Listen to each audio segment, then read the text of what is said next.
Welcome. Let's look at this JAMB past questions biology 2018. Question number 28.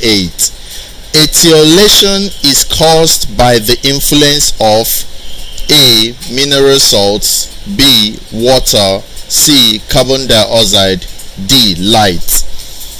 So what do you think cause the very phenomenon known as etiolation? So first of all, we need to understand what etiolation is for us to be able to know what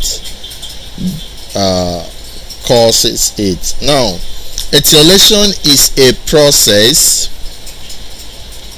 Etiolation is a process in flowering plants. So this etiolation actually happens in flowering plants.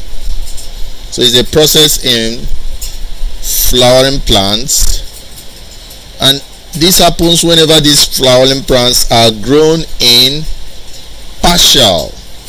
Whenever you grow a flowering plant in partial or complete absence of light, then you have etiolation. So the growing of flowering plants in partial or complete absence of light gives what we call etiolation. And this etiolation is characterized by, how do you know that something is suffering from etiolation? How do you know that a flowering plant is suffering from etiolation? When you have long, weak stems. So whenever the flowering plant is having long, weak stems, then you know that it is suffering from etiolation. Another symptom is what? Yellowish leaves. When the plant is having yellowish leaves, then it's suffering from etiolation.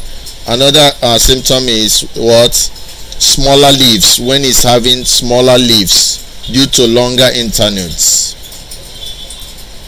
Smaller leaves due to longer internodes, then you know that it is also having etiolation.